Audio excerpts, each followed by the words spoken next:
I didn't get to asking y'all this question last episode, so I'll just ask it now. It's a two-part question, actually. So first part is, has this been your favorite year as a pro wrestling fan? And then part two of it, do you think this is going to be the best year in modern time as a pro wrestling fan? Man, I'm having so much fun as a wrestling fan right now. I mean, it's a great time. I mean, WWE is hot, man. Look, like I got my WWE back. Dirty, nasty ass Vince is out of there. I'm not sitting back watching 3 hour snooze fest on Raws. SmackDown's engaging. I mean, it's definitely a great time to be a fan. What you say, Matt? Ooh, my first initial thought is to say no and no. Because I think back to when Triple H took over creative 2 years ago, AEW was in a really good space for me. And now AEW is not in a really good space for me. But NXT is in a much better space than what it was. So it's almost like they flipped. It's almost like AEW flipped to where NXT was and vice versa. I'm going to say 2025 will be a better year than 2024. Because we'll have NXT on the CW. We're going to have WWE on Netflix. I think that's going to be bigger than what we see now. And I think AEW is going to have their deal done. So we get their pay-per-views on Max, which is going to make it much easier for us. I'm hoping, something happens with their creative and we get that taken care of too. So I'm going to say no. It is not the best year. And what was the second question? Well, the actual question was, is this your favorite year of being a wrestling fan so far? And then do you think this would be the best year as a pro wrestling fan? Damn, man. I think last year was up there for me. 2023, that was a hell of a year. Because that was when WWE just started getting their momentum back. We had Roman still. We had, Cody ascending. We had LA Knight getting hot. We had importance back on like every PLE. We had like Backlash in Puerto Rico. So that was the first year of these international PLEs. I think last year probably was the most fun I had overall.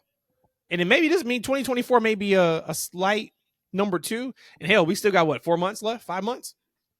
So it's close. If it's not number one, it's close.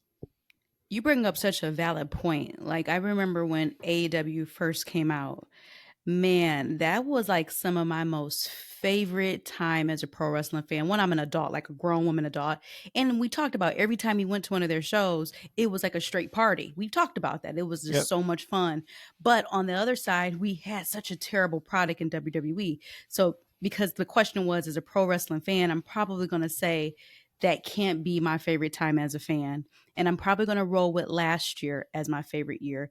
There was just so much energy, just the whole bloodline, Cody, just all of that. It was just, everybody was talking about it. You know how people talk about people gatekeeping and stuff. Like, I think last year, and maybe just part of the beginning of this year, is like the last bit of the pro wrestling fans in its authentic self. Now we get some new fans coming in, people who are in pop culture, and then now we're going to start gatekeeping them if we want to. But for me, I'm going to say, because in general, a lot of wrestling was good. 2023 is probably my favorite year so far.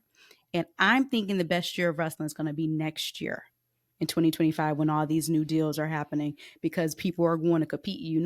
When there's competition, people are going to have to just step up and show out. So, and we got these new deals, Netflix. I think next year will be probably the best year as a pro wrestling fan. But E, I know you said what you said, but what would you say as far as your favorite year? And do you think that overall this is going to be the favorite year? Man, I have a hard time quantifying years because they all run together for me, though. Mm-hmm. But I mean, just in this 2-year time span, I might say it's all kind of running together.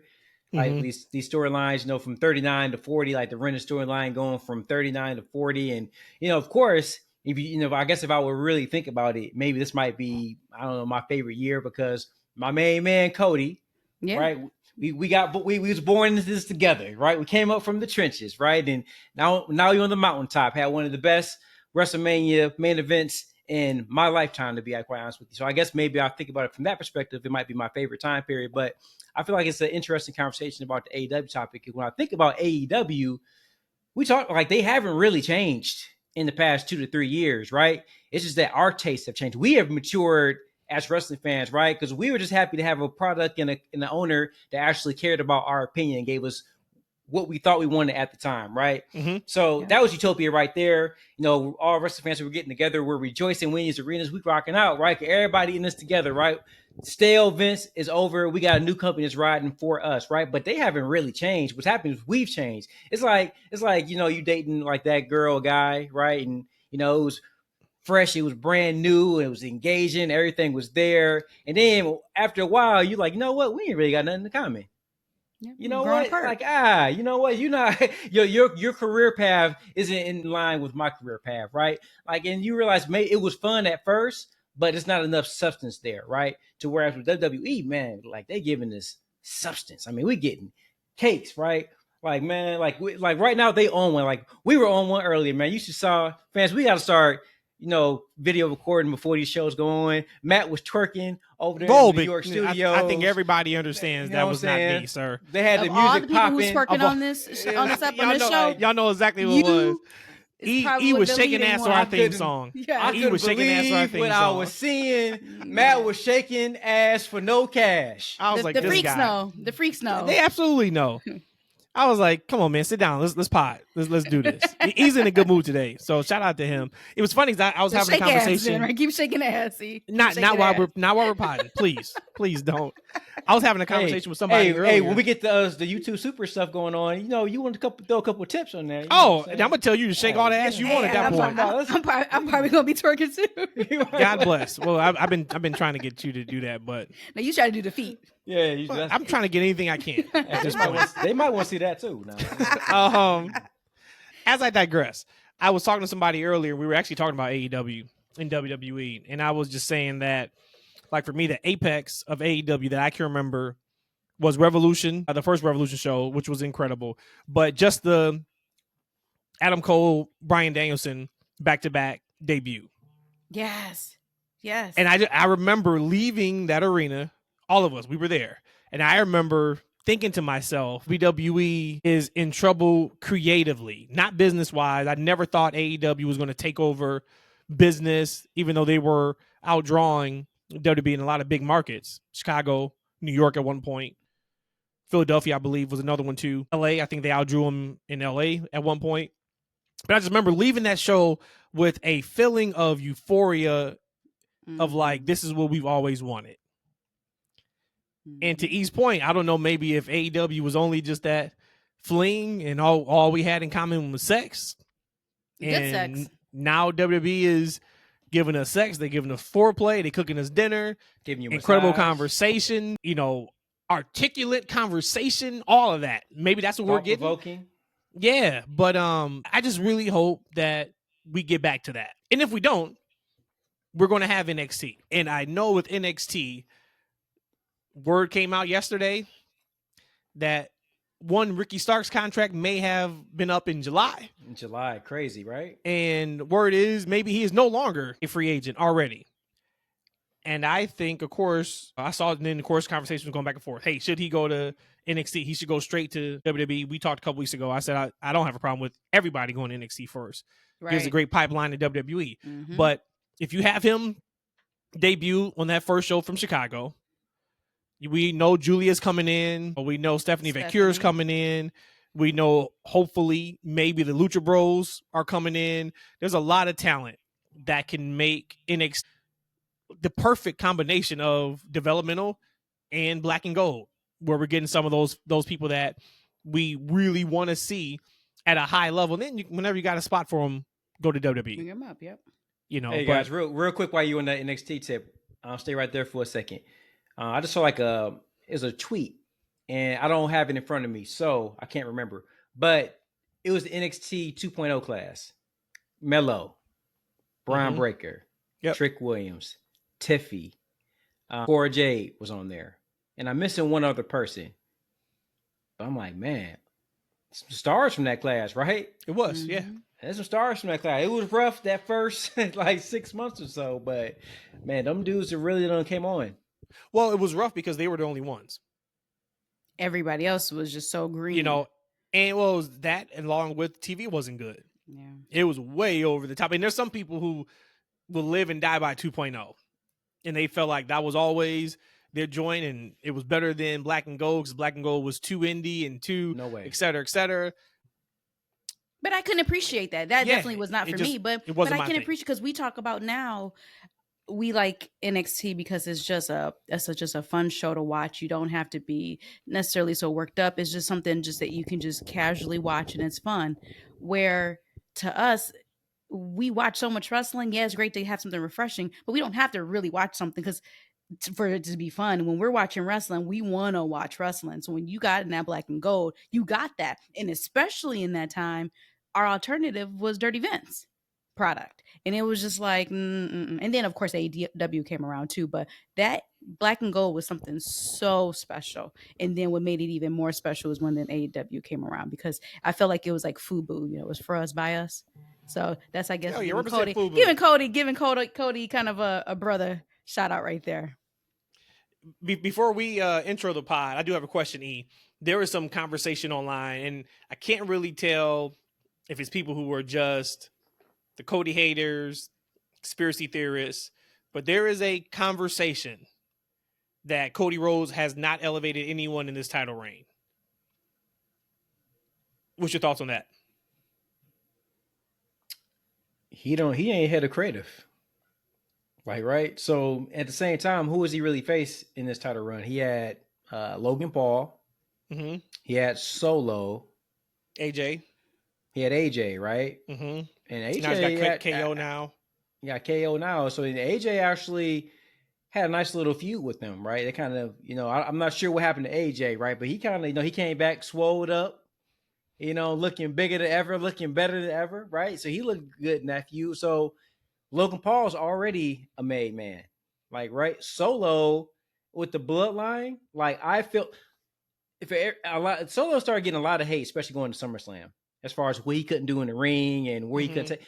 For him to go from in such a short period of time, just think about where him as a character from Mania to SummerSlam, he did an awesome job in that role, right? And we always knew that he wasn't the guy in that group. Like, right, we know there's somebody behind, or at least we think there is, right? But for him to go from Mania Solo to main event Solo in such a short period of time, going from not talking, not carrying segments, not being the star of the show, to being one of them and actually doing a decent job, you got to commend that guy. So they haven't put Cody in a position to really elevate anybody. At the same time, let's be honest, when you're the champion, it's not your job to elevate. Like, he's at the top. Like, those guys are getting elevated by working with him. When Hulk Hogan was on top, the one man gang, Akeem, all them guys. Yeah, we ain't talking about Hogan. We banning him forever at this point. Whoa. Well, I'm not talking about Terry Bollea, bitch ass. I'm talking about both of them. All of them. Seriously, I'm talking about Hulk Hogan. But you talk about back in the day, like you talk about even Rick. Let's go Ric Flair back in the day. I don't think you saw that stuff for Rhodesia, but I think Matt might saw a little bit of NWA. Like, rugged Ronnie Garvin, was the champion a little bit. And, after Ric Flair's, he kind of fell off a little bit. Dusty Rhodes is always around there. But these guys get pushed up to challenge the champ. But it's all about the champ at the end of the day. So to play devil's advocate, and I don't have a big feeling either way. I think if I wanted to really, because I hadn't thought about it. I saw it. I was like, that may be something I'll bring up. And that was just a perfect time to talk about it. He brought up Cody. That's what we gave John Cena shit for so long. And his run was he didn't elevate anybody. He buried everybody. Now, yeah, this is still creative. This is still wrestling. Everything's predetermined. But that we buried him about it. But then in the other end of it, that's what we gave Roman so much kudos for. Because everybody who Roman interacted with and feuded with was better after the feud than they were going into the feud. So, I mean, it's something to think about it. I do think overall, though, I think Cody's reign is solid. I don't think it's incredible. I definitely don't think it's horrible. He's over and he's only gotten more popular. So it's not at him, but if you just took his reign and said hey, how has his reign been since night 2 of WrestleMania to right now? And I think the best way you could just say is it's fine. It's certainly fine. I think the one thing that, just like Cena, right? And it's great if you think about what Cody's able to do in this run, is that he has so many hardcore fans. Mm-hmm. Hardcore fans are really shitty when it comes to top faces in the business. Like, it's almost cool for those type of fans to like pick apart like their act. Hey, they're not as cool as everybody thinks they are. Like, right? They did the same thing with Xena. I mean, like that's why he got booed by so many guys, right? Like, hey, I can say he wasn't for me, but I can't knock what he was actually doing. I think the way he was booked was stupid. I would be very interested to see how maybe Triple H could have booked like a John Cena in his prime, right? Maybe I would love to see that. But at the same time, though, like that's why, to be honest with you, like the hardcore fans, that's why they don't book products for y'all asses, because y'all don't know shit. Y'all think y'all smart, but y'all say the dumbest shit online, and it's very obvious, right? Y'all don't understand business. Y'all don't understand outside of the wrestling bubble. It ain't about you picking apart this guy. Kids, women, and people love this man, right? So he's elevating the product, this being on top, drawing that money, because as long as he's drawing money and he's hot, the whole company is up. So it don't matter specifically who he's bringing up. The whole entire company's up. Like, right? Like, no one falls down to mediocrity after they're done. Logan Paul still Logan Paul. Like, KO gonna be Kevin Owens after this. Solo is wrestling with Roman right now. Like, right? He ain't lost no steam. They still want to see him get his ass whooped. It's gonna happen. I do want to tackle this comment real quick. I know you didn't ask me, but I put my 2 cents in because we have some time today. Give us your 5 cents. Give us your quarter. Yeah. I feel when it comes to the question itself, Cody bring anybody up, I don't think he has. But if you go back and you look in time, usually it's hard for the face champion to really bring other people up. I think Roman was so unique because he was really a bad guy. We liked him because he was doing things that he had the aura, so we were liking him as a fan, but he was booked as a bad guy. So it's easier to put people over when you're the bad guy as a champion. When you are the good guy or gal as champion, it's kind of hard to bring other people up. But as far as like the reign itself of Cody, I do think it's fine, because at the end of the day, although I can say, oh, this feud he had here or this match that he had with blah blah blah is matches of my year, but I can still say that wrestling is so hot right now, and that pop that he gets, it has to stand for something. A lot of these wrestlers that we've been seeing just in the last 2 to 3 years in all companies, a lot of times the champion themselves, take Roman out of it, is just okay, they're the champion, but it's more so of with when we talked about a year ago, you have Roman, you have Cody in WWE, they're kind of even exempt from everybody else. So yeah, it's great that they're holding the championship, but they are also your top guys, and everybody else is so far beneath them. So with a championship or without a championship, Cody is just fine. But I'm going to also say, dealing with this whole WrestleMania 39, 40, and now leading to 41, I felt like he was in a holding pattern.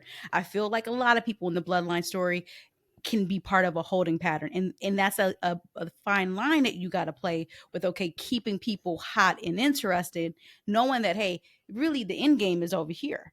We talked about this with Roman, and I forgot who else he was fighting, maybe LA Knight last year. It was like, we knew that nothing was going to happen. We knew LA Knight was going to beat him overseas. We knew that.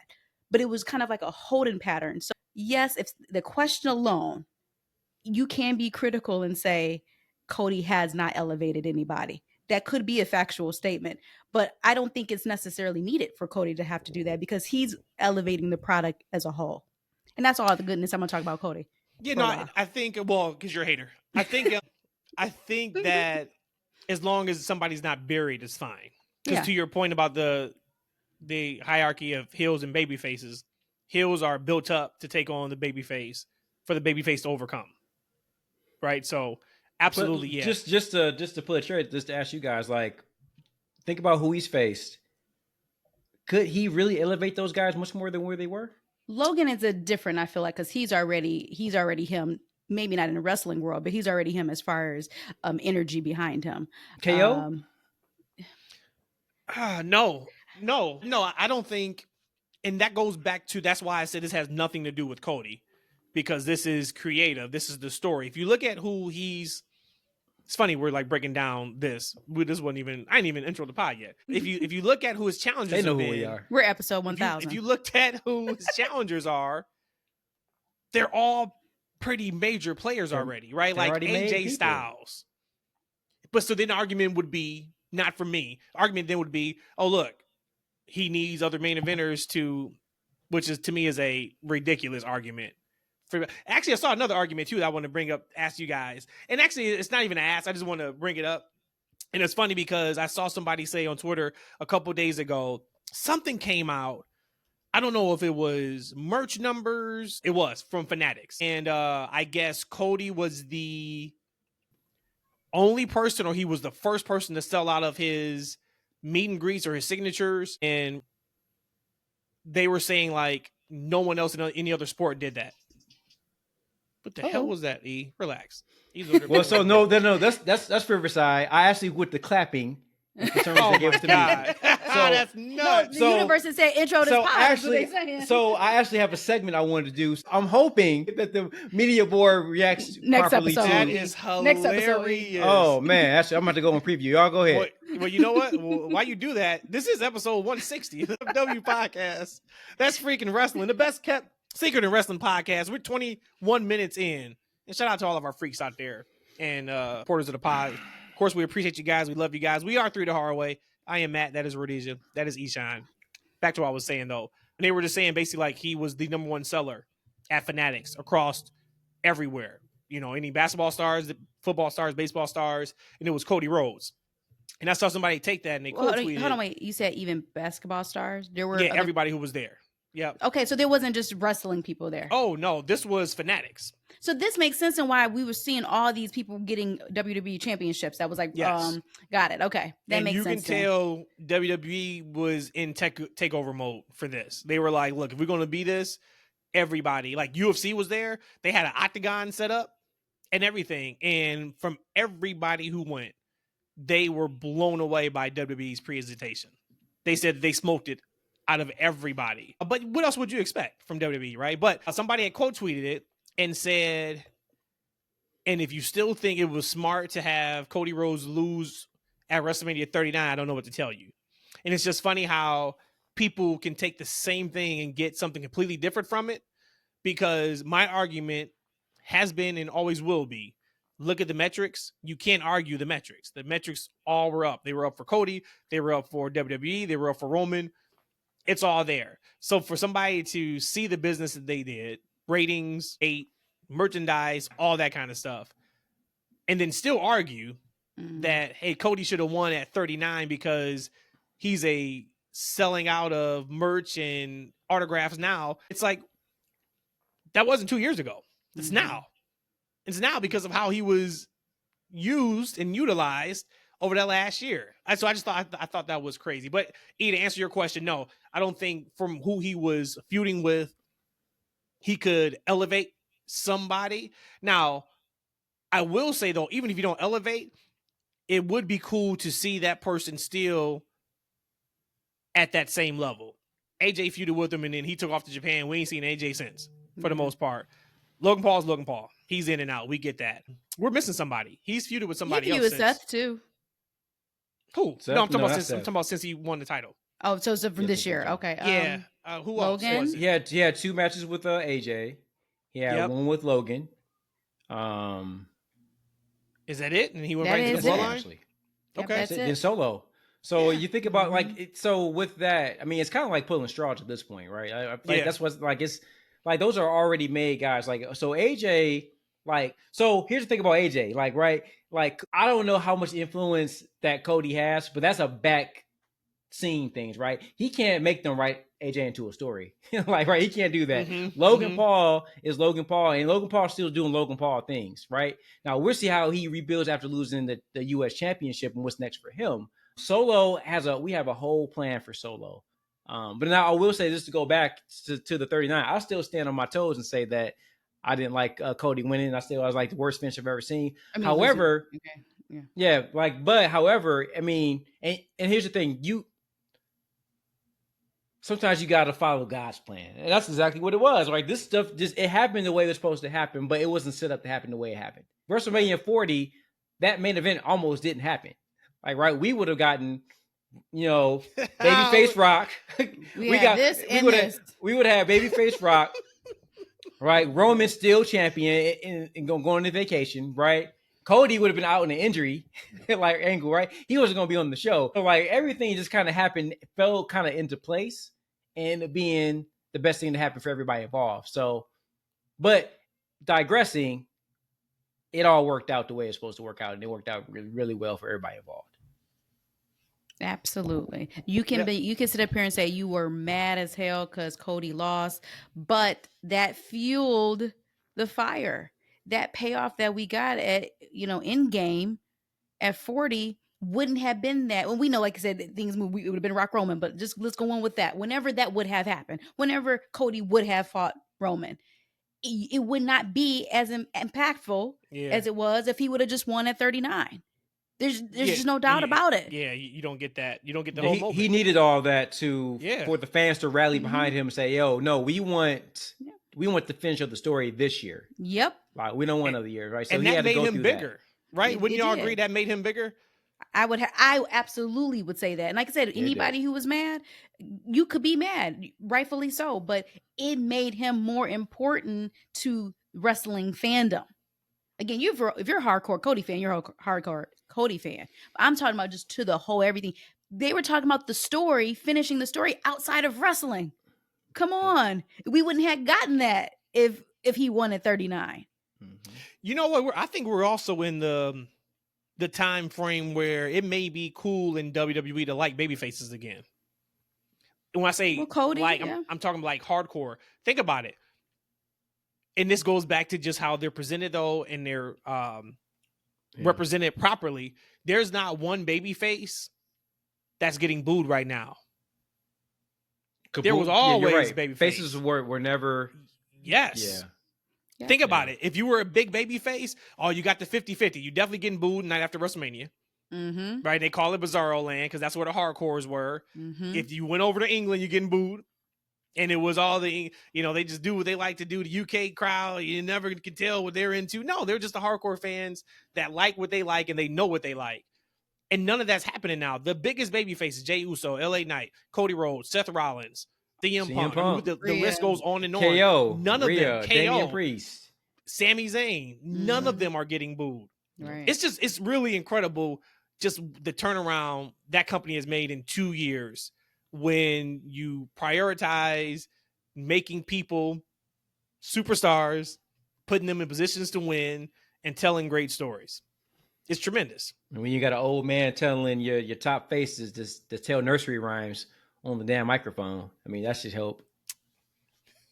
There you go. Speaking of, it wasn't much on Raw that I got excited about. I thought the show was okay. It was there for me. I know I got 2 questions, but I think you probably got more about Raw than I do. Anything that tickling your fancy that you got to talk about? Yeah, let's. I want to talk to you guys about the New Day.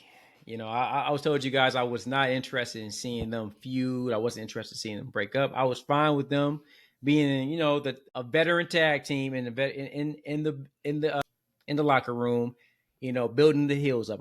I felt that was a fine spot for them as long as they've been in there. But I've been really intrigued with the storyline, guys. And I think the biggest thing for me on WWE is the storylines, right? WWE has always been, or wrestling's been like a soap opera for men. And it's been on point. Like, there's so many storylines at play that are just so very intrigued. But I want to talk about New Day. It's a very interesting story. But before I talk about New Day, I want to run back the promo segment between Kofi and Xavier backstage. Here we go. Everything okay? Carrying and all that, like wedge driving, talking, he's just trying to drive a wedge, right? Yes, yeah, I know that. That's what carrying does. People tried to do it to us before, they're going to try to do it to us again, but carrying's not the problem. Honestly, I just wish you would have talked to me about bringing Odyssey in before you did, because it just feels like you're trying to replace Biggie, and I don't want to do that. Okay, whoa. Number one, I'm sorry. Right around the corner. Number two, nobody's getting replaced. Nobody could ever replace E. This isn't about bringing Odyssey into the New Day. Bro, you remember what it was like? And just real quick, before I finish it up on this one. Like, this sounds like Kofi Kingston talking right now. Like, what I mean by, I don't know the man personally, but I've seen him outside of wrestling, up, down, different interviews. This is how he speaks. Like, right, he said, first of all, I'm sorry, right? So he apologizes first, and then he states his point. It was like when we were first trying to get the New Day off the ground? Yeah, I do. Everybody making fun of us, everyone talking trash about us. Man, it was hard, man. But we got through because we had each other. Mm-hmm. We became one of the greatest tag teams, if not the greatest tag team of all time. Kofi full of shit. Bro, Big time. Our family, man. Nothing's ever going to change that. as far as Odyssey is He need all the concerned, spotlight. he's in the same boat that Puff we were Daddy in back in the day. back in the gotta day. watch And I was that just Karrion hoping that as Kross thing that he veterans, did. we It could was like bring him 11 under the minutes. wing the same way that we wish that veterans would broke have brought us Coffee under the down. wing. You know what I'm saying? Yeah. You know Coffee, what? he broke You know Coffee what? You're down. right. You're right. So I was like, look, at this point, I don't actually know what's going to happen with this storyline. I'm very intrigued in it, though. Like, this is the first storyline I remember the New Day being in years. And I think both of them so far are doing a very interesting job. Like, I don't know who I want to turn heel, who I want to turn face, but what are you guys thinking about this New Day storyline with Odyssey Jones? Forget Odyssey Jones. I forget him. I'm talking about the New Day. Remember, I told you last week I was booking the territory. We have 3 groups that we're breaking up, and we have here in New Day. We talked about this. They can't be the same what they were for the last. How long had they been the New Day Rocks? 27 years. 8 years, maybe. Feels like 27 years. And Kofi still tells that story when it was in Detroit and it was booed, and I love it because it was me. That was me. No, seriously, that was me. I remember. Yeah, we were ringside, and I was disgusted. They were trying to get over that whole New Day Rocks. That's when they were like trying to do like the church things and the gospel stuff. And I was like, this sucks, man. This is horrible. So shout out to Kofi for knowing that. And granted, he didn't have control over it, but it sucked then, and it sucked 6 months ago, and it sucked a year ago, and it sucked a year and a half ago. Yep. And now we're finally getting something that is interesting. Yep. And I'm so happy for it. And to your point, E, who knows if they're going to break up? I know we talked about this last week, and I think I even then tweeted it a couple days ago. I don't care what the finish is. Entertain me, but make sure that you stick the landing. If this ends with them still being together, okay, but it's got to be something different. We can't get back to New Day Rocks after this like none of this ever happened. Something's got to change, and it doesn't have to be a heel turn. I would love a heel turn with Odyssey Jones as somebody's heavy. I think that would be excellent because I think you could do some tremendous stuff with a New Day feud. Big E comes back, say he's not cleared, right? And whoever that is that turns heel between Kofi and Big E or Odyssey Jones, they leave Big E laying. You talk about nuclear heat now? Yeah, man. But it needs to be something like that. Just you got us now. You got us all hooked. I don't think there's anybody who's watching Raw who is not somehow way invested in this story. Cool. Mission accomplished. Now let's not take 8 months. Triple H, you known for these long builds, dude. We need an answer by Royal Rumble on who's turning heel. Do not have this run to WrestleMania 41. No, by Survivor Series, we need to know. We need to know by Survivor Series. I was trying to shoot him some bail because we know Triple H. He known for these 8 month runs. Like, dude, we don't need that. But I mean, I'm here for it. So mission accomplished.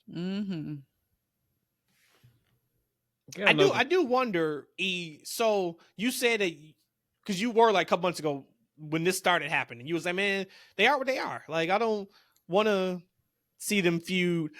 Did you not want to see them feud because they've always said they didn't want to feud? Did you not want to see them feud because you were worried that one would get left behind? Like, what was your reason for you not wanting to see kind of what we're starting to see right now?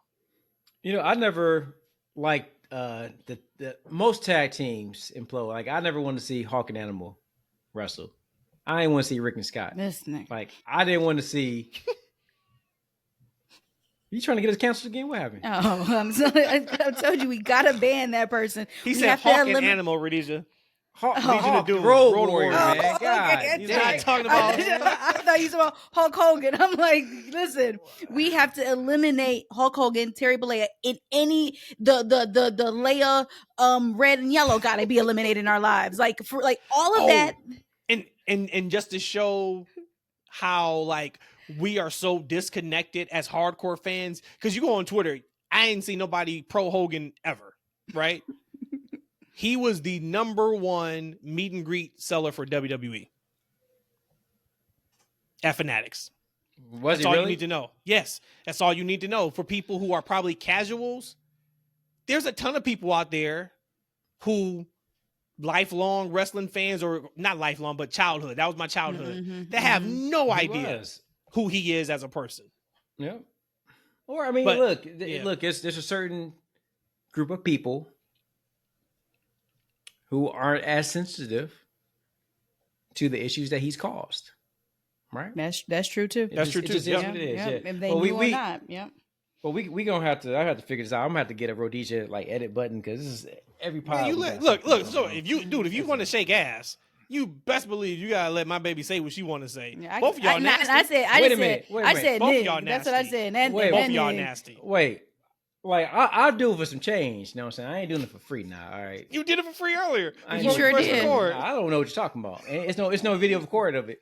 You know, I But- should have pressed record. You should have pressed record. That'd have been hilarious. But yeah, just for me, like those long time tag teams, it's just never been. I've never been interested in seeing them feud. Like Sean and Marty was like probably the best example of how you break up a tag team, right? But that's because Shawn Michaels turned into an ultra nuclear like heel, right? And there was a story of showing how he turned, right? He almost became a different person. He wasn't the same Shawn Michaels in that feud that he had been for all those years in the Rockers, right? So Mhm. you wouldn't, for me, I would need that type of turn from one of them to not be the same person, just with a different attitude, right? Because like one thing I watched NXT, he's going back to NXT, like Fallon Hensley. Yeah. Fallon. Yep. Okay. Yeah. Yeah, I'm a big fan of hers. I think she's I like her. a beautiful woman. Yep. Man, She got her hurt heel. too last Did night. she? Yep. But her heel turn was she turned out of nowhere, and she just turned into like like a bee, like right. Her cadence is just turned into cliche heel, like right, and that's not it for me. Like right, just you start acting like a bad girl doesn't really make you a bad girl. I need them to do something and present a character that's fresh and unique and a far fetched from what they've currently displayed in the role in that tag team for me. So maybe one of them does that. Maybe that's Kofi. We haven't seen a heel Kofi, like right. I don't think I've ever seen Xavier as a heel. To be honest with you, I follow him for the most part throughout his entire career. You know, he was in TNA for a long time as Austin Creed. I don't think he was a heel there, so it'd be interesting to see if one of them does turn heel. But at the end, I would love to see maybe Big E, them to kind of have the feud that they're going to have, right? And Big E be the guy to kind of bring them back together as a nucleus, and maybe he kind of becomes an own heir, presence for them. I think that would be fresh. Just kind of maybe make a remix, bringing new Big E back into the fold. I think that'll kind of rejuvenate the act. But Transparency note for me. I think every tag team should break up, unless it's like a husband and wife, boyfriend, girlfriend. That can get a little bit cliche. We talk about cliches, but to me, I feel like when we talk about telling a story, the product that we're going to get from tag teams who've been best friends, who've been traveling up and down the road for years, when they finally break up, we get magic. They know each other so well in the ring. So the way that they battle in the ring and dance is just out of this world. So for me, I want every single tag team to break up. You remember Jay and Jimmy at WrestleMania? Yep. There was no magic in that. But that Magic, was, huh? yeah, that is it.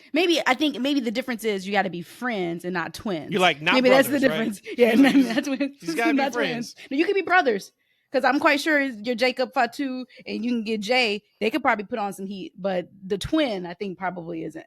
Can't go against each other. Jacob and Jane, brothers. Aren't they? Jacob is. To your Jacob point, Fatu? though. No, To your Jacob Fatu, point, that's like no. a cousin. Yeah, Oh, they ain't okay. brothers. Okay. The difference, I think, though, and we can leave this after this, is every tag team that you mentioned, they weren't singles wrestlers. Right? Hawk and Animal, tag. Marty and Sean at that time, tag. Like Woods and Kofi are single guys.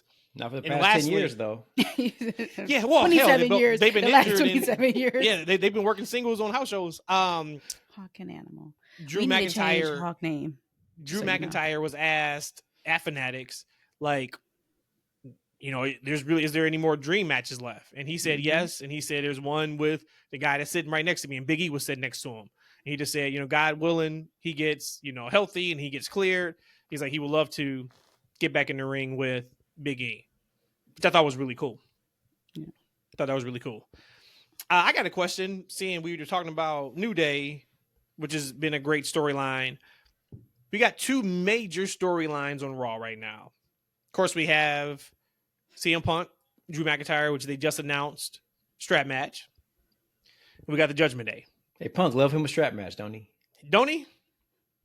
Don't he? He No would comment. get a strap match in there, and Rhodesia can't stand Punk, so I can't wait for her to tell her that story.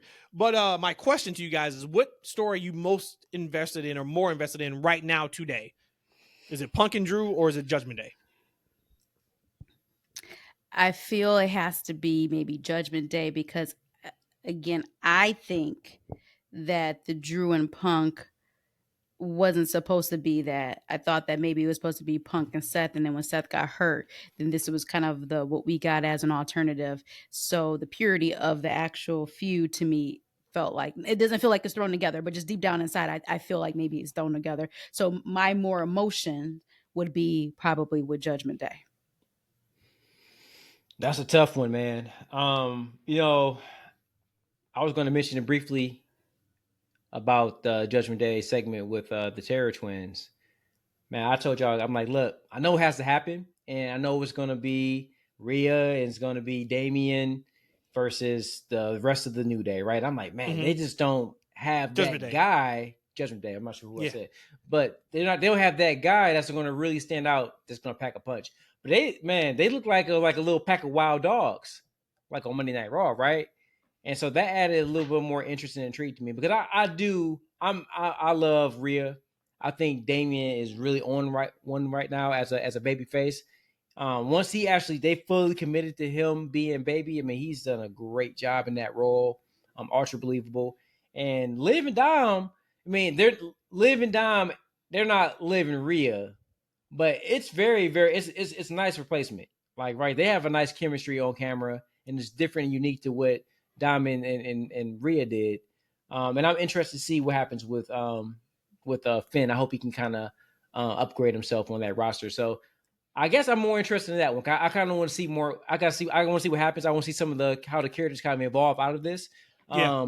You know, with CM Punk and Drew, we know who they are, right? And it's a great story so far. Some good stuff's happened with them, but I guess I'm more interested in see how the characters involve in this Judgment Day thing. Yeah. On YouTube, Joe Davis 2500 had said he was not a fan of Monday Night Raw's beatdown. He said the Judgment Day beating down the Terror Twins felt like the Putty Squad beating the Power Rangers. So he did not believe the beatdown. I thought the beatdown was strong. I thought it was very strong. And so did officials in WWE. They said Liv got a lot of kudos backstage for how aggressive she was, her mean streak, which I was happy for the last few weeks. She's been running from Rhea, and I get that. You got to run from the big bad baby face. But I was happy for her to finally, lay her shit in and look good, which she did. She looked fantastic. She had to. Yeah. So Yeah, she has to. that I loved it. For me, it's the Judgment Day, and it's clearly the Judgment Day. And this is the negative part about being in the know of everything. I know Drew and Punk are supposed to headline Bad Blood in Atlanta in a Hell in a Cell match. So I'm already in October. Did you just do a spoiler? Maybe. Oh, Sorry. man. Spoiler alert. My bad. I should have said that beforehand. So like even like this strap match, this is just a filler to get to which we know is going to be the blow off probably in October. I don't know. Like, and of course we also know too at Bash of Berlin, this mixed tag is just wait till we get to whatever the end of that looks like. Maybe it's Damian and Finn. I don't know. Rhea and Liv again for the title. I don't know where that story ends, but as of right now today, I'm more invested in the Judgment Day story. Nothing against Drew and Punk, but it's just we've heard it like Punk's entire promo on Monday was just to put over Fanatics. That was the whole point of that promo, was to put over that over the weekend. And then when he got to Drew and then the strap match, and then Drew comes out, it's kind of like, okay, it's like we've been here, done that. Well, I don't want to hear y'all talk no more. I just want to see y'all wrestle now. And Judgment Day's not at that point. I'm into it, but this is one thing I suggest. Like, a lot of the us fans who get into the spoilers and try to break down the matches and where they're going. Sometimes you just gotta just take it off and just enjoy the ride. Like, this is episodic TV. Like, right? We're like we going. It's a story, right? So the story may continue from next pay-per-view to the next, but we just gotta sit back and relax and get to that moment, right? And enjoy the ebbs, flows, the promos, and the beatdowns, and whatever it is, right? And just enjoy the ride. We ain't gotta spoil this because we think we know it's gonna happen like in 2 months from now. Be present. Another message on YouTube. My guy Bushman rides for E. That's my guy. I don't know That's nobody who rides for E more than Bushman does. So shout out to Bush. But Bush did ask. He had a request from you. And he said, please make E say Zelina and stop saying Selena. I gotta be honest, Bush. I don't know if I actually knew her name was Selena. No, maybe wrong again. Let me tell y'all something. Bush, let me tell y'all something, man. Look, bro. Let me tell you. Oh my God. Fit Daddy from the mean streets of Detroit, man. I came from nothing, man. Like, you know what I'm saying? I had to teach myself how to read, and I did it through the use of comic books, man. Like, right? With no I was almost damn near illiterate. I was almost damn near illiterate until I was like in 8th grade. Damn near illiterate. But I had boxes of comic books that I used to just read. I used to just look at the pictures. I didn't read them. I just look at the pictures. And then one day I was getting laughed at in school because I couldn't read a damn paragraph during social studies. So I said, you know what? Over the summer, I read boxes of comics. I looked up the dictionary and I started enunciating words. So, hey, I came a long way, goddammit. So if I can't say a Z versus a C, it's just the hood in me, baby. Came from nothing. Well, okay, I'm gonna make fun of you now because you said it's the hood and you making a joke out of it. So out of all those comics, there was no Z in there. You haven't learned? Not one. Maybe not. You never watched Zorro? Right. No, Zorro. He went in the repertoire, man. There a Z? Yeah, I was reading about. I was reading about Spider Ham. God damn it, Spider Ham and. God. You ain't never have to draw a zebra in school. Nope. He tells it. He only made it to S in the alphabet. That shit is hilarious. That's why his name is E. He couldn't even get his whole name out. It's E. Hey, actually, I almost got mad at OTM. You know what I'm saying? Out the mud in NXT. That's me. I'm out the mud. Big Daddy out the mud, not them guys. I was happy to see. Speaking of OTM, Jaida Parker getting a title shot at the pay-per-view. We know she's not going to win, but that's a pretty big tip of the cap for her to be in a match with Roxanne at this stage, showing they trust her, or or seeing how far she can run with the ball. So I was happy to see that. She got it, man. She got it. Yeah, she I was happy to see that. that. She reminds me of not the exact, but that type of it that Bianca had early on. Yeah, it's I'm gonna tell you who she reminds me of. Who? And you're like, you are so off base. But I give vibes, not the one we see on Twitter and on her social media, but on TV. She just reminds me a lot of Chyna. And I don't know why, but it's something about just this tough chick. And not saying that she's not feminine, because of course she's feminine, but it's just, she just give me really Chyna vibes. See, the one thing I liked about Bianca early on is like she had like in different like promo and backstage segments, she had like a little extra that she would add in the background to kind of bring her character popping, right? It might be a look, it might be something like she might just say real quick, or just the way she had, like, there's another girl on the show, man, for all their athletic ability, like from a character standpoint, like they just don't got it, man. Go ahead, man. Like, look, go ahead. You've been tiptoeing around this for weeks now. I'm not ready yet. Okay. Her career is too young. I'm not going to do it. But if Jaida got that little extra. She has a championship belt. Yeah. I'm not doing it. She's an inaugural, right? She is a current women's champ. She is inaugural, for sure. So, hey, so on Monday Night Raw, I got a question for y'all. So, we're all enjoying what the Wyatt Sick is doing right now, right? For the most part, right? For the most part, yes. Okay. We bringing it real. I can see it about to get stale because I'm not sure exactly what's happening right now. And that happened a lot with the mystique of Bray Wyatt. A lot of his, I don't really know what's happening, but I'm intrigued and I like it. But for me, it feels like it's starting to get a little stale, and that's not being disrespectful at all. I just needed to move a little fast because we're seeing them every week. So it'd be different if we only see them every other week, but we're seeing them every week, and I don't know any much more about them really, outside of now we have a match with Gable and Uncle Howdy. Yeah, what you know about them, the staleness is who they're feuding with. It's not their act. It's the American Made and Wyatt Sick's feud is stale. Because it's like American Made is feuding with other people, but the Wyatt Six is only feuding with the American Made, and it's like, okay, what are we doing? So that's what you're feeling. Because I'm at a point, I'm like, all right, okay, I get it, but okay, like, come on. So stay there with it. That's actually where I'm going with it, really. Because I like American Made. Like, I think those guys look good. You know, Chad's the mouthpiece. The rest of them look like monsters. I like the pit bull. Right?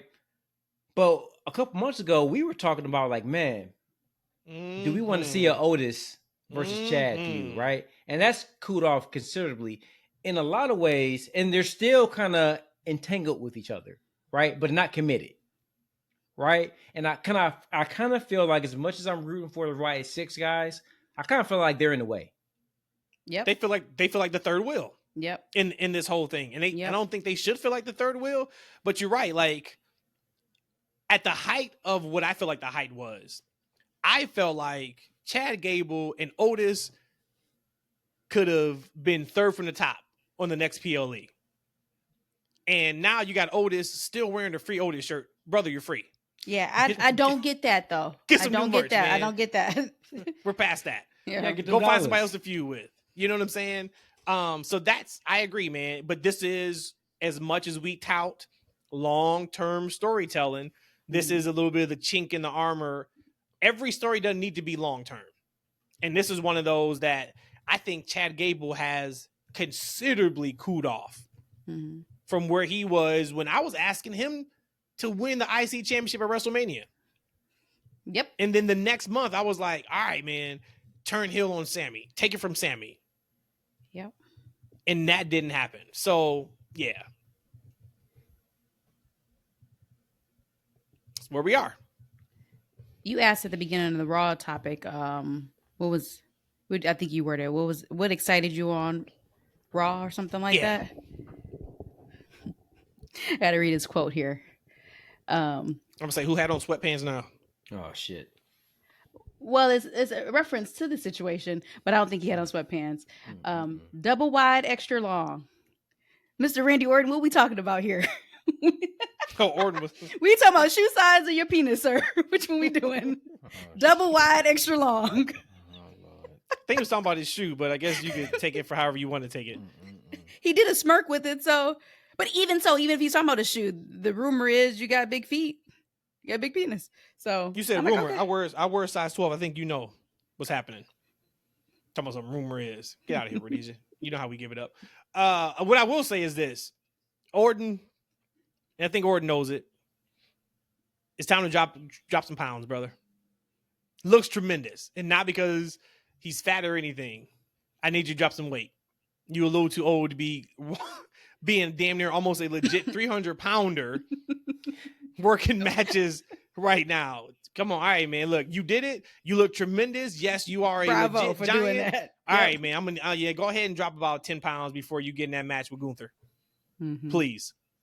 He just looks like a fucking giant walking, like even his punches. I'm just like, dude, like, why are you so hard? Why are you working like Andre the Giant or Big Show right now? What's happening? It's discipline for damn sure, but man, yeah, and he's over 40 club, so he's come massive, on, man. come down a little bit, brother, and put on some sweatpants. He looked taller too. No shit, please don't. Wow. See, but then I remember we got a bad rap for objectifying women allegedly a couple months ago. Here you go talking about sweatpants. You're right, and I have caught myself a few times. I'm like, dang, I'm being a hypocrite, right? I'm calling like kettle black, but he was the one who brought up double wide, extra long. So, and he kind of smirked after it. So he left himself open for that. But you're right. I'm gonna stop objectifying, man. So I'm gonna just get off one last time. Osprey, Randy Orton, Roman Reigns. If every time you come to my city or anytime you and the camera pans in close to you, have on sweatpants, please. And I'm not going to objectify men anymore. That's my word. I need to get a button just for Rhodesia when she started.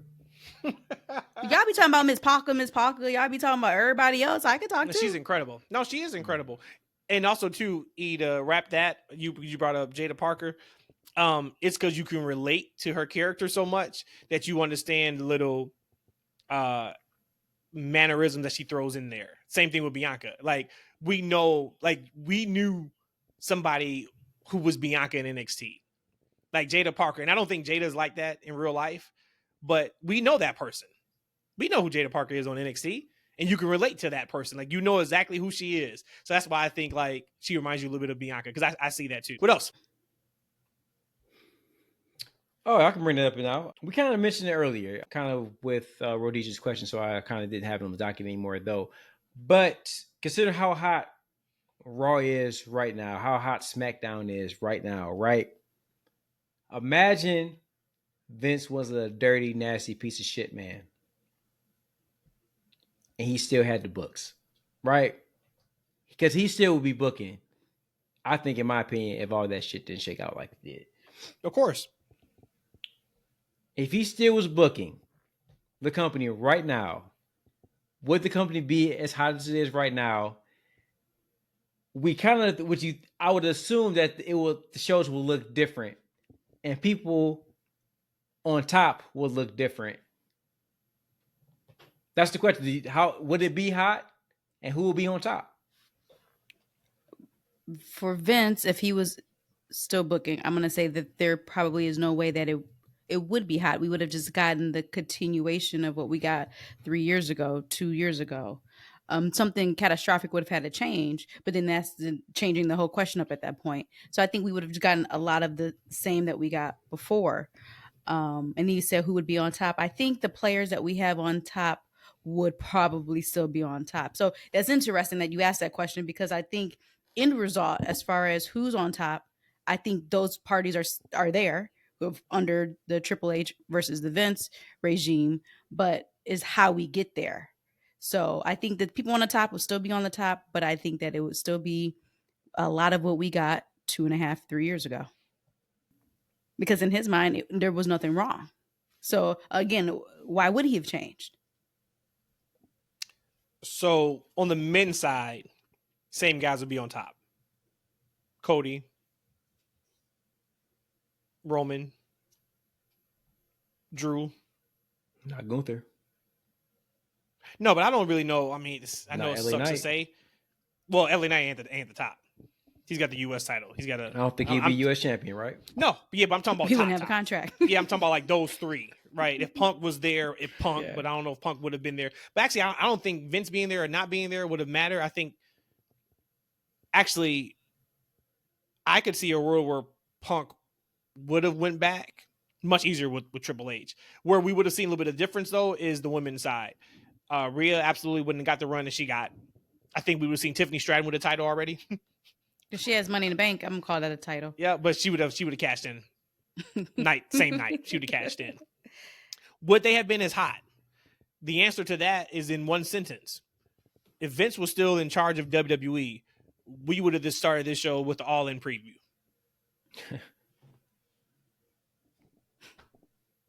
And we didn't. That's the answer. That's word to your mama, Matt. Let me tell you this too, right? You think about it's an interesting question. Will Punk have come back if Vince was there, right? I don't know. I think the last time Punk was backstage and Vince was around, he told him to get him out of there. Like, right? So that's that.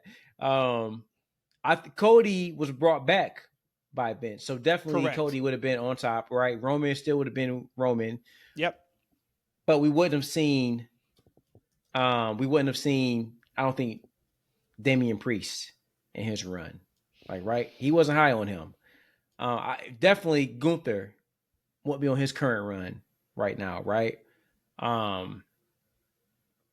Rhea maybe wouldn't be Rhea. Mm-mm.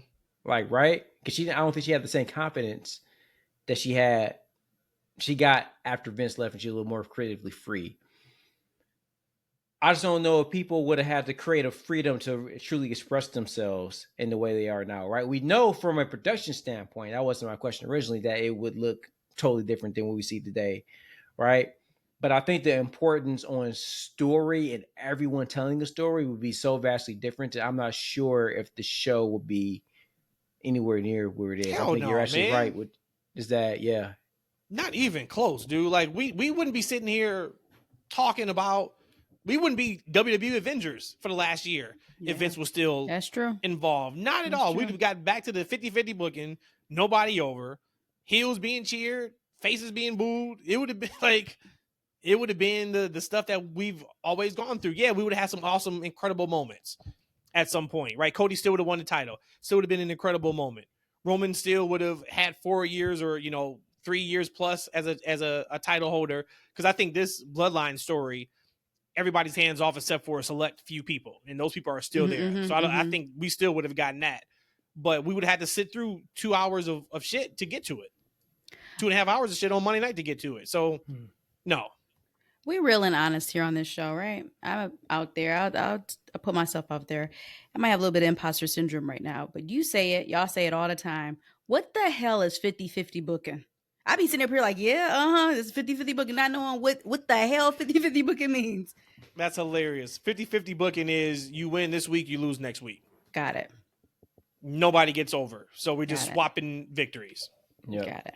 Yeah, that's 50-50 booking. And now that I say that, you probably can think back and be like, damn, you're right. Think about those tag matches every single week. Nobody gets over. We're just filling TV time. And then that's what made AEW so good too back then, when the actual win-loss record actually mattered.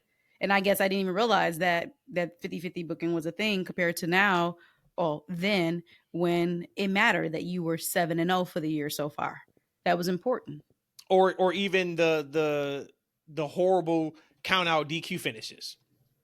Yeah. WWE I hated those. They would Vince was so good at that. Like, good in a bad way. Like, he would do it often, and it irritated the dog crap out of me. Yeah, let's do a DQ finish and take it to next week. It's like, okay, but that's not helping anybody. Nope. Like, that's not helping anybody. Nope. Because remember, I think we can count on one hand how many DQ finishes we've gotten in AEW, which is still a thing. I think they could lean on that a little bit more, because there's times where you don't want to pop a finish every single week. It's okay to not have to have a finish. And Lord knows they don't do count outs because referees don't count. So they got to have like a 50 count to get a count out victory in AEW. Yeah, the 50-50 counting, right? 50-50 count. They count to 100. God bless. Are we talking all in? Do y'all want to hit that real quick before we get out of here?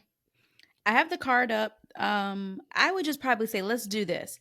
Name the match you are most looking forward to, and then I'll bring a little bit of nostalgia for the listeners. Who do you want to win? Who do you think is going to win? So we just go over one match. If y'all need the card, I can say it to y'all. If not, if you just know, actually, whoever comes to mind first is probably who you really are looking forward to. So before we do that, and I like that, before we do that, I want to have a conversation about our real, honest excitement level for AEW's biggest show of the year.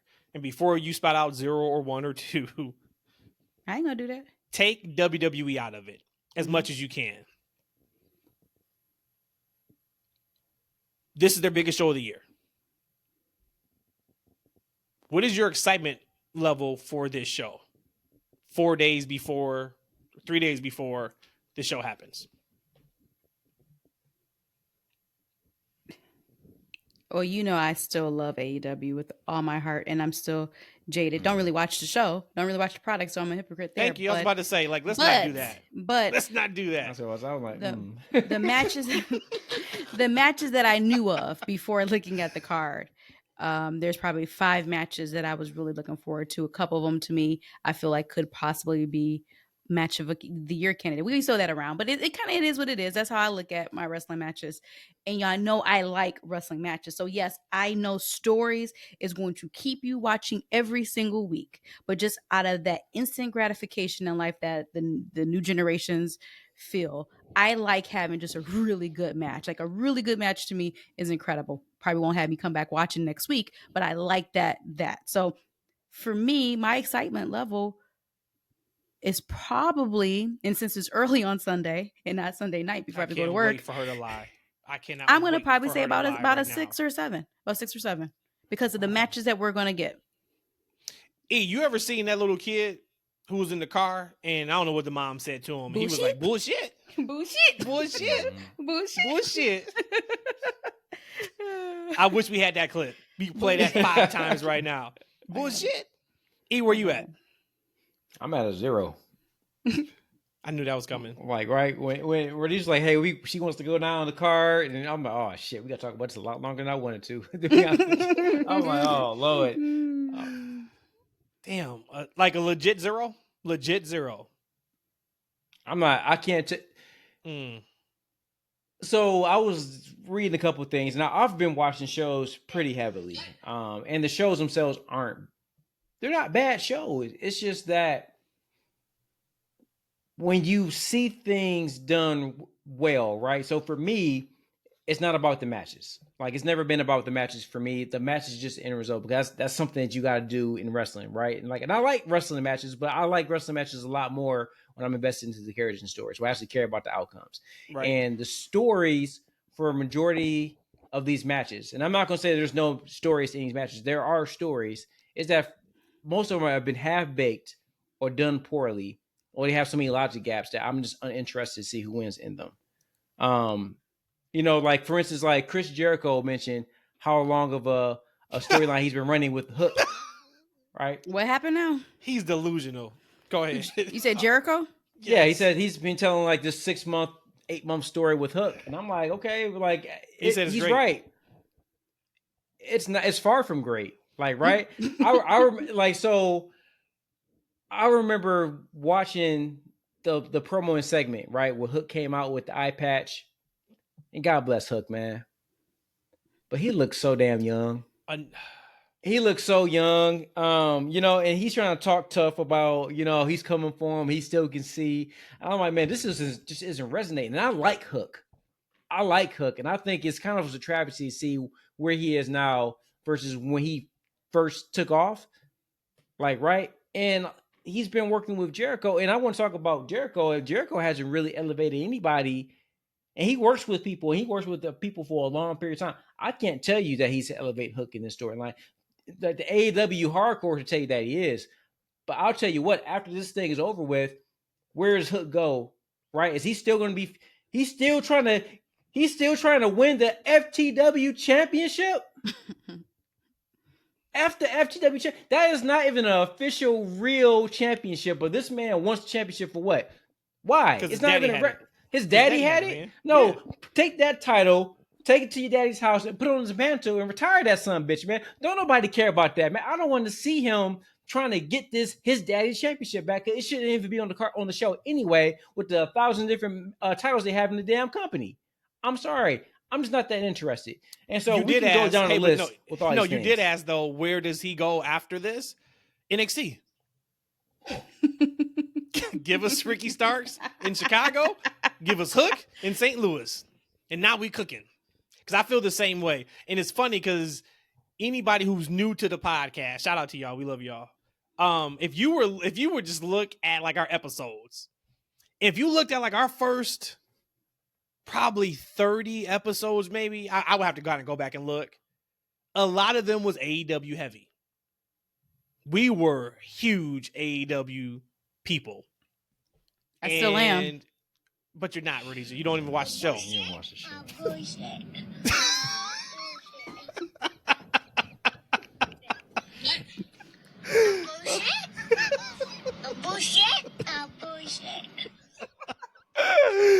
Oh, that's you 100%.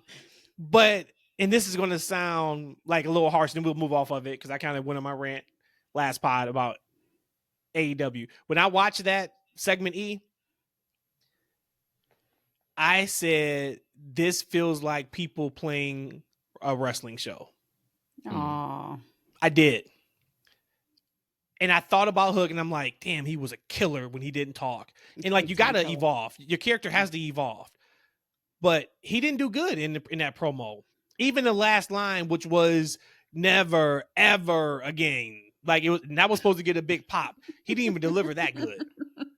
Because if you didn't know where he was going, alive you had no when idea. Jericho was saying it. That's man, why. my man. He wasn't outside at that time. Told Giovanni was like, looks like your eye is bandaged up. How you feeling? He was like, I can't see. Am I lying? He said it just like that. I can't see. I can see you, Chris. I got one eye.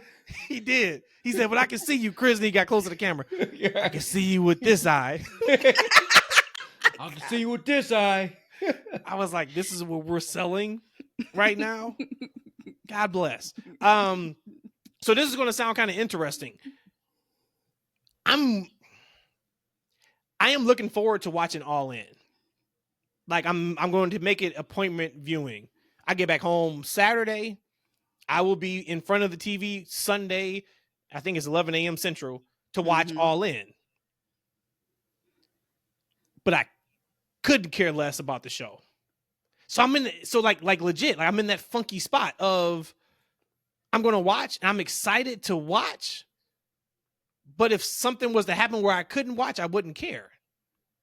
And I don't know why that is.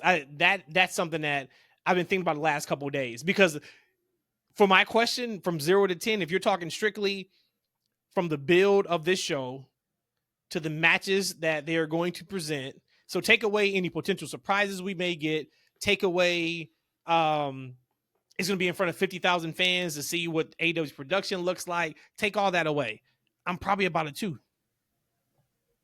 Wow. And 1.5 of that is potentially seeing Bryan Danielson's last match. The other half is seeing Mercedes and Britt and what they can do in the ring, because Mercedes hasn't had a bad match in AEW yet. That's a problem for your biggest show of the year. It's a major problem. You guys, let's just stay with Britt and Mercedes. This match should be a lot bigger, man. Like maybe the suspension really took some win out of the sails on this one. But I felt like it was introduced much hotter, right? It started off really great. Britt had made an awesome return, awesome promo and stare down they had with each other. You know, Mercedes finally turned all the way heel. They added Camille. So on paper, you would think this would be, I personally would have more interest in this match. But I don't. I don't care about the TBS championship. I'm not interested particularly in this match. I think a lot of it comes down to, you know, like, again, the build leading to this when they have to sit and watch a 6-hour show on a Sunday night. Sunday next morning. Actually, it's 11 a.m. is 0 to 30 hour. Yeah, remember, it's noon, baby. Noon Eastern time. Yep, and then 1 p.m. is the start time Eastern. So that's why I gave it a 6. It's getting 3 extra points just because it's not Sunday night. Oh, no, it's I might give it a half a point. Let's go with a 0.5 on this one right now. But let me ask you guys, right before we get into the actual match of it, because we didn't talk about it as friends, right? Because we've seen all the story and hoopla, the backstage drama with MJF and Britt, and, you know, the he said, she said around that. Can you smarten me up on it? Because I don't really know if I know. I just know she got suspended because of some stuff with her and MJF, and she called somebody a stupid bitch. That's all I know. Matt, give it a quick breakdown. You're better with that than I am. So basically, Britt's starting to get a reputation for... That's what we're going to get into. Go ahead. Yeah, being toxic, maybe unprofessional at times. You know, she's made little comments here or there. The one with MJF, allegedly, it stemmed from, a part of it was him getting a lot of TV time. Okay. Or maybe in her mind, too much TV time. She made a comment about it in the women's locker room. Alicia, of course, and MJF are dating, so she's in the AEW locker room now. She went back and told MJF. MJF went to have a conversation with her, and there was a lot of noise out there about he punched the wall in front of Britt and blah, blah, blah, et cetera, which was not the case. They said he did hit the wall, but it was way away from the women's locker room. And after they did their research and all that kind of stuff, they determined that Britt was in the wrong, and they suspended her for 2 weeks. which may have had something to do with why the feud is like that. Joe Davis sent a comment also on YouTube. He said, Britt completely acted unprofessional by going into business for herself, making herself and her opponent look bad. That's what he was talking about when I made the comment about how she just completely kind of foobarred that segment with Camille and Mercedes. He said it's her and her negative toxic ego that's killed the anticipation and excitement for the match with Mercedes at All In. I absolutely hate how Mercedes is being presented in AEW because she's definitely deserved to be presented better than strong creative. So you guys know, I said last week, I said, this is written for us, right? You got Mercedes and Britt at All In.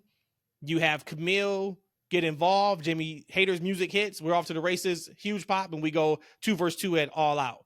Word comes out from Sean Ross Sapp a day after that podcast that Britt and Jamie are on outs. Jimmy Hater. And Damn. from what he knows personally, there is no way of, not say no way, but they are not going to be a tag team or do anything on camera going forward. Now, I'll be damned if that's the case. I still hope we see Jamie at All In and she gets that major pop. Maybe she comes out just to, do a promo or whatever the case may be. But there's a common denominator here. Damn. We tried to blame Thunder Rosa at one point. There we go. Britt Baker was involved. Like, and you think about it because we had that special, right, where Britt was on camera talking about the issue that she had with Thunder Rosa, right? Mm-hmm. So now Thunder Rosa she felt she had to defend herself, so she went because a lot of the fan perception was like, oh, and I turned on Thunder Rosa because, again, Dr. Britt Baker was the pillar. She was there from beginning. She was the first woman face of AEW before it even became AEW, when it was just All Out or All In, originally All In. Like, I stopped liking Thunder Rosa. Y'all making it sound like I canceled the wrong person. And so, because Thunder Rosa had felt she had to defend herself, so she went on, Mm-hmm. Bust Open. She has a platform, and she said, first of all, like, there's a lot of people feel like I'm faking an injury. Right? She says that's simply not the case. She also called her professionalism and how if she's a team player or not, saying that hey, she doesn't come to the shows. Why isn't she at the shows? Like, she's the champion. Why isn't she there? Thunder Rosa's like, well, I'm not booked to be on the shows, right? And guess what? When you're not booked on the shows, that means your travel isn't paid for. So for her to go to these shows, she would have to go out of pocket to travel to these different shows to be part of a show she's not a part of. Yeah. Like, right? So there's layers to the story that's not told because either Britt doesn't have all the information or she's spewing a different narrative. So Matt said it correctly. You think about it, like, this is all dirt sheet stuff. We don't know what's specifically true, but it is a common denominator about toxicity in the locker room. And it sounds like Britt has some explaining to do, like, right? And I have to say this because CM Punk's character is always brought into question around if he's toxic in the locker room. Now, people who've been around him say that's not the case. Has CM Punk been misjudged? Because we're getting more and more information about him and his situations as they come along, right? We know famously him eating the donut and going into business for himself on the All Out, on the scrum, like, right? Mm-hmm. But once the information started coming out around the circumstances around it, once you start realize, okay, hey man, Paige is going into business for himself on live television, derailing a promo segment, right? The two of them had agreed, right, to a verbiage and what they're going to say. Hangman goes out and says something totally different, like, right? Things are being said about CM Punk. No one's handling the issue. They're spreading rumors about him. Now when he's coming to work, he's looking over his shoulder because people are talking about him, saying things about him that isn't true, like, right? So his perspective, he has all these outside influences coming at him, and maybe he's not handling it correctly, right? You go to the what was it, All Out? Was it All Out last year in London, where it was all in, and he had an altercation with Jack, and this goes from Jack wanting to use real glass, right? And CM Punk told him no because Jack Perry is backstage, right? And we've heard problems with Jack Perry and his attitude. He's cussing everybody out because they don't want him to use real glass. They go get CM Punk. CM Punk has to be the guy to tell him no. So now Jack Perry's going to business for himself on a pay-per-view, and he's real glass, cry me a river. Now Punk goes to confront him, and things go awry, right? Should Punk be viewed differently, and is Britt right now not being, or we kind of not putting the shine on Britt, and we're kind of just going ahead and looking over the shoulder, because this was Punk, right? We'd be up in arms about it. Punk does not get any less hate for me, because I remember being live. It wasn't live this scrum, but I remember in that IHOP right after All In, and I saw his reaction, and I just said, you just don't do that. And I was literally and truly disgusted with CM Punk. Like, that was just straight shoot. Like, I was so angry at him for that, because I had held him to such a high standard and such a high pedestal that he was going to be this flagship wrestler of this brand and take the world over. And then when he just let me down so bad. So no, I'm not going to take any of that hate away from him regarding that incident. The Crimea River, he still shouldn't put his hands on him. But again, he's provoked, whatever. But for Dr. Britt Baker, naturally, I want to defend her. Is that the feminist in me? Maybe. Or maybe it's having like AEW is my baby. So my word and my say is going to be weighed heavier. I mean, you have EVPs who's talent. So there's a blurred, like, where do you blur the lines at there? So for me, I kind of want to say that I want to defend Dr. Britt Baker, but again, where there's smoke, there's fire. And if there's a common denominator and these things are constantly happen, then you kind of maybe have to take a step back and take your feelings out of it and just kind of look at what are the facts. Are the facts that we're having a lot of issues with this one person? I think nobody's really talking about Britt because AEW is not hot. If AEW was hot, it'd be a much bigger talking point for people. I think a lot of people just aren't paying attention to the company right now. But with CM Punk, I never felt CM Punk, I think, realized he hated being in AEW. And he realized, in his opinion and others' opinions that I've heard from directly, who have been in AEW locker rooms, how juvenile and high school backstage is. Those are not my words. Those are people who've legit been backstage. And I think he was like, I don't care. If nobody's going to take care of this, what can I do? So I'm going to talk my shit. And I think that's what we got from the all-out press conference. He still was wrong for doing that. You can't throw your boss in that position when you're sitting right next to him. No. And you talk about the EVPs. You can't do that. Okay. He knows that, whatever. Let's fast forward through that. But we also don't get this CM Punk, who eventually is going to be Shawn Michaels' right-hand man in NXT. If he doesn't go to AEW to see in his eyes how poorly that company's ran, how they don't focus in on trying to make money from a wrestling perspective, how Bush League the company is for other things that has happened while he was there. Once again, his feelings, not my words.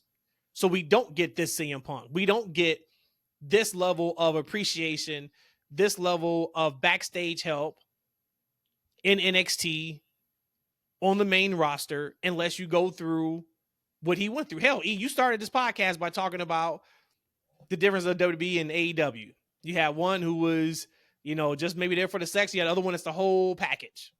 And you don't really appreciate that one that's the whole package unless you had something that's not the whole package. And I think that is what Punk saw and felt. And now we get this new repackaged Punk, where he comes out every opportunity he can to talk about how he missed the fans and he's been gone for 10 years. And he was just working Wembley in front of 60,000 fans a year ago this week. So I think that's what that is. So for Britt, I think it's also a little bit of probably what you can get away with. Right? Like I always said, if when Punk came to WWE, anybody who was worried about his backstage antics, I said, well, it's not going to fly in WWE. Right. One, you got the personalities that's not going to allow it. And there's structure there. Mm-hmm. That's not going to happen. Britt, she's another one.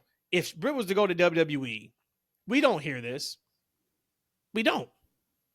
we don't. I think all it takes is one time for somebody to pull her to the side and just tell her, yeah, we don't do that here. I don't know what you may think, but we don't do that here. And I think it gets nipped in the bud. You know, it's disappointing in some of these stories with regards to Britt, because you know, with Punk, only bring it up to say this is that I feel like in some ways he gets a bad rap. Did he handle certain things a certain type of way? But none of us have had to sit in a toxic environment, right? We've been in professional, potentially toxic environments, right? But to be in a toxic environment and to sit and have to be, in your eyes, I have to be above all, is kind of hard for certain people, right? We can say the way he handled it, but legit, Britt Baker sounds like she's ruining friendships or whatever's going on, right? Because she's been working with Jamie Hayter, and this is correct. We don't know. That's why I say it's dirty dirt sheet stuff, right? We don't know if it's true. I think Sean Ross Sapp had reported on Fightful, I believe. I might be wrong about that, but they worked together almost 2 years. And so within 2 years, their friendship has dissolved to the point to where now they can't work with each other.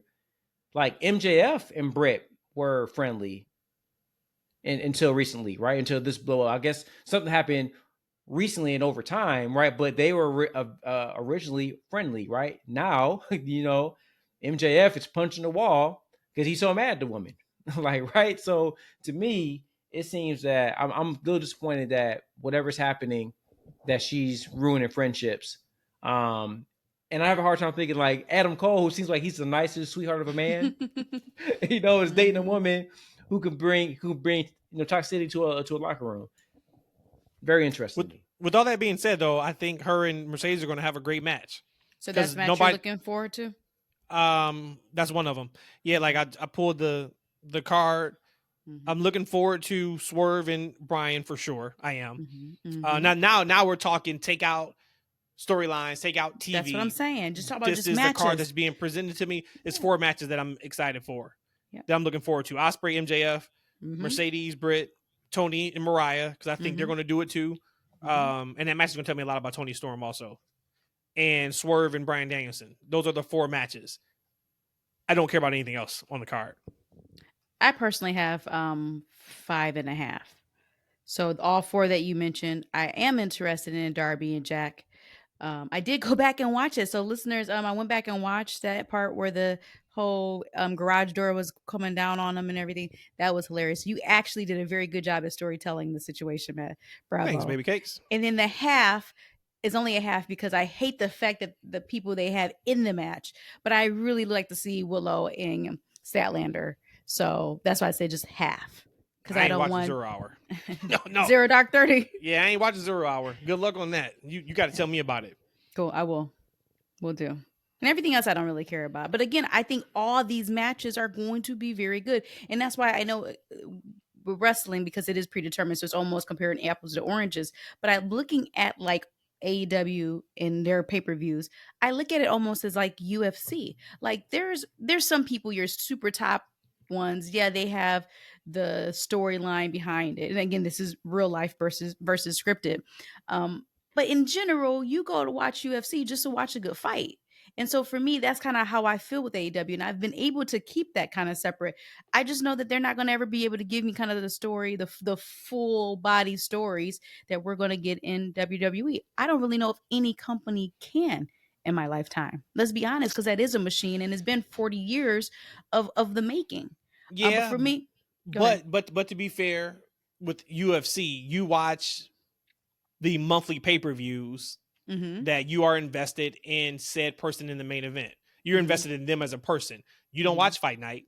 UFC comes on almost every weekend. You don't watch any of the ones that's strictly on ESPN. So it's not like UFC. But no, what I'm saying is, so to that point, back in the day, some of the boxing, when we would have, I forgot the name of it, like back when we had Pacquiao, and what was those specials they would do? It would be like 24/7? 24/7s. Those just being fantastic. But I don't watch any of the lead up to UFC. I really don't. So when we do get the monthly pay-per-view ones, got you. You know, I don't really know the stories. I just kind of remember my emotions from it before. And again, it's still kind of apples and oranges because that is real life where this is predetermined. Bingo, that's for me, yeah. Yeah, but I can appreciate just a good match. And that's where, in my mind, I've been able to kind of sever my feelings of wanting AEW to be such a great soap opera for me, because they're not going to be. They're going to be Saturday Night Live. I love Saturday Night Live. Well, I don't watch it, but back when we were younger, I love Saturday Night Live, Mad TV. It's not your soap operas that would have this story every single day, and oh my God, you just all your emotions to these people. No, but you're going to get a fun show. So I'm able to separate. That's why I said I'm at like a 6 to a 7, because those 4 and 5.5 matches I think is going to be really, really good. And you got that ladder match. Again, I ain't watching it, but I think that's going to be really good. I've never seen a bad ladder match in AEW.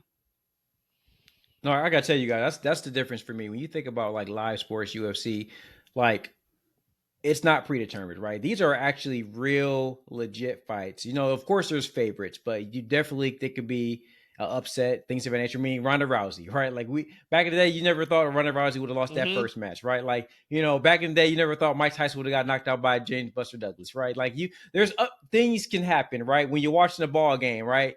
You just like, hey, that gold basketball match, right? Like there at one point, like France was making a run, right? Man, that was a hell of a game too. Steph turned into Steph, right, and won that game for him, right? It was something to watch, because there was a chance in that we could have seriously, if Steph wasn't Steph, we could have lost that game, and France could have had the goal. Like now, when we talk about like the AEW pay-per-view, like I've seen a lot of wrestling matches, right? And for the most part, they're all different. There's different things, but I've seen really good wrestling matches.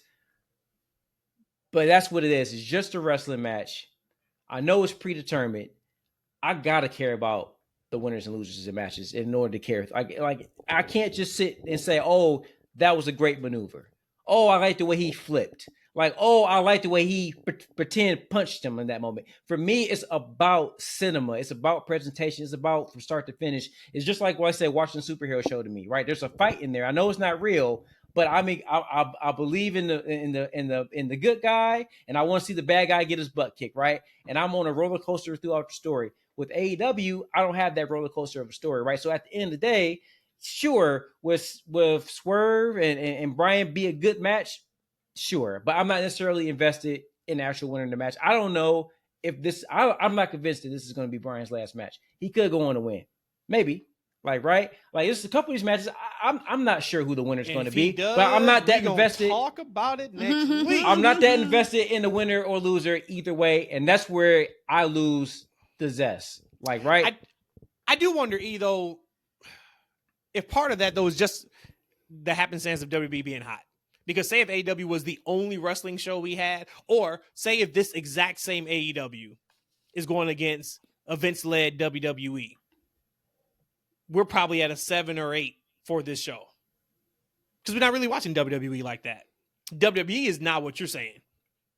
The hokiness, the taking our wrestling fandom for granted, 50-50 booking, all that. I think then that makes us watch AEW in a different light. Because you said earlier, you don't think AEW's changed. You think this is the same promotion. Well, AEW was killing WWE in our eyes years ago. So if it's the same promotion, then it's strictly because of how good WWE is right now. No, I gotta tell you, for me, like I think I value, not saying you guys don't, of course, right? But for me, I value the storyline component, and I've been kind of complaining about the same things on AEW, hoping it was get better. I was optimistically like, hey, they're going to start adding layers of story and more. And it doesn't have to be crazy deep stories. Like why? Because I watch anime, and they're not super deep stories. They're always kind of running the mill, right? But just basic stories that make me get into the match and get into the characters. And they haven't really been doing that for me for years. To be honest with you, I think as a fan, I might have started having a hard time watching wrestling. If Vince still was doing the show the way he was doing the show, and if I wasn't getting a deeper story progression from AEW, I think for me, I would have had a hard time watching today's product. I would have been on here talking about All In be the biggest show in the history of the business. I would have been all about it, baby. I just think that you don't know what you don't have, or you don't know what you don't know. And I'm just looking at when I started getting into the independent bag and then started actually watching New Japan, I didn't understand anything on New Japan, and I absolutely loved the wrestling on New Japan. So I can't sit up here and say, again, the argument could be, how come AEW hasn't changed after 5 years? That could be the legit argument. But they're giving me the same thing that I had before. It's just that WWE is killing it. People who were New Japan wrestling fans, same thing. Yeah, okay, you had Bullet Club that told a storyline, but overall, you was watching the G1 climax. Was it climax or whatever it's called? Yeah. You're watching Wrestle Kingdom. I mean, that it really wasn't a lot of story. You just remember the last who won that last match. So, but you know what? It was that new hot girl for a minute. She was great for a minute, but after see, I hadn't, like, for me, and I don't know, it might be different for you guys, but back then we didn't see that style of wrestling very often, right? So the Young Bucks, case in point, like, I was super huge into the Young Bucks. Like, I really kind of didn't like that they kind of bastardized the super kick, but I had never seen anybody do super kicks like that, right? They throw some great super kicks, like that wild, crazy match. It was exciting. I had never seen any of that. But how long can I see the exact same crazy match? After a while, for me, I didn't seen it all. Like, right? I need something else besides, like, it's not new anymore. Like, right? And sometimes once something isn't new anymore, it's not exciting unless it can grow into something else. But what if we never got WWE on this path? So you're thinking you probably would have just kind of bowed out of watching wrestling, where I know that I wouldn't have, because I don't know what I don't know. I love wrestling, so I would still be watching some garbage wrestling. That's the point that I'm trying to make, is that because we have this alternative that's so freaking good and so fun and so exciting, now it feels like this honeymoon stage is over. But again, this is cyclical. We're going to feel this eventually too with WWE. I just hope no time soon, but it's going to happen. Yeah, but I think lastly though, if there's a person out there that only watches AEW pay-per-views, they have no idea what we're talking about. and that would be the comparison of how we used to watch NJPW. We watched the G1 in the summertime. We watched Wrestle Kingdom. Mm-hmm. Right. Imagine if we only watched their pay-per-view. So that means, say if we were only watching 7 AEW shows a year, you would be like, what are these fuckers talking about on this podcast? Yeah. What are they talking about? It's the week to week that's missing. Mm-hmm. Unfortunately for AEW, they can't just continue down this path of just what they're doing from a week to week, because it's not growing the business at all. And we want them to be around forever. Once again, they're about to announce this TV deal, which the word is it's double what they're getting now, which is fantastic. Great. Like I said, Max is going to be fighters where their pay-per-views are going to be at. God bless. Please bring us on. Hire Matt. I'm telling you, I promise you, and this is not hyperbole, I can write a better show than what we see on a weekly basis. Give me that show and say, hey, what do you think? How can we make these segments better? I can make this show better. Now, if you said, hey, Matt, you got to write an entire show from scratch, it's going to be a little rough. I want to figure some things out. But you can certainly be part of a team, right? Yes. One collaborative, right? But and also to be fair with AEW though, like, cause I pay attention to the story. They have been trying though. Mm-hmm. Like, right. There's trying to create a story for everyone. Like, case in point with Jericho and Hook. Like, we may say we don't right? We may say we don't like the story, but there's a story there, right? And that wasn't present, I would say, 2 years ago, right? Like, so they are trying. For sure. It's just that they just got to tighten it up, and I think they need to get better people that can tell it week to week, like, as you said, right? Even down to, and I know you're not high on Mercedes in her run, even down to Mercedes, she said she went to AEW to put more emphasis on women's wrestling. She made a comment that there's 3 women's matches on All In. Yep. It was not 3 last year. Yep. And we know there's been some times where we've only gotten 1 women's match on an entire pay-per-view. There's 3. So they are doing things. They got to tighten the screws. They have to tighten the screws. JR made a comment. We can get off of this. He made a comment, I guess, on his podcast about, there is too many flip and flops in AEW. And I was like, yeah, at one point, maybe that was an astute observation, and that was that's like, duh. No, that man, we got way more issues and worries now than flips and flops.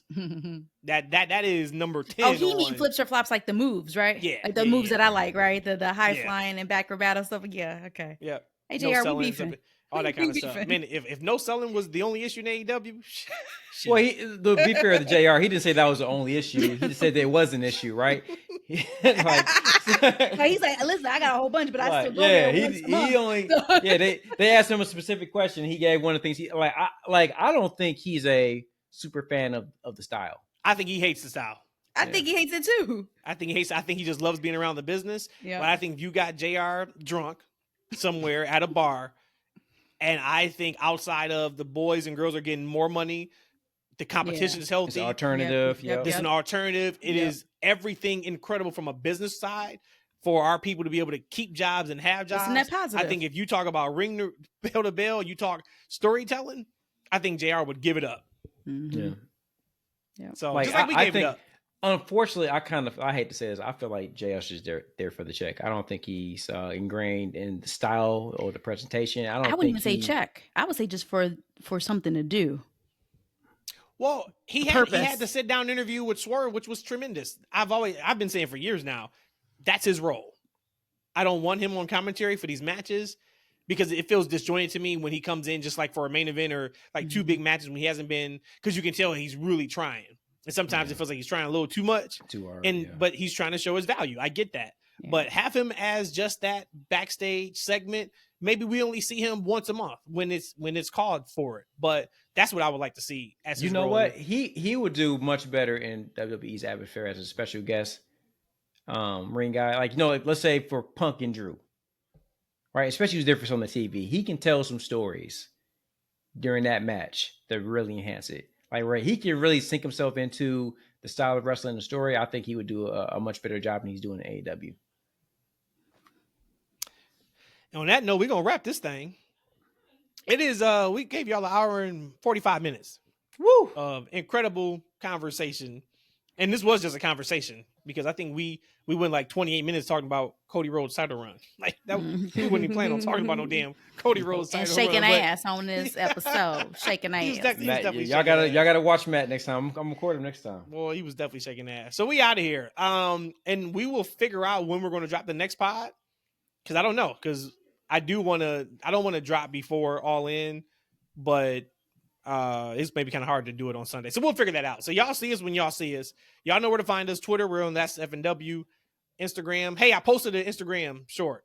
Yeah, I saw Eric was talking shit. He was like, "Oh, so I see you remember how to use it now." I said, "Man, look." I did say it on the podcast. Hey, would you like to come on for free and post IG videos for us? Right? Please. For free? I'm trying to get this content out. And YouTube is doing something with blocking our content.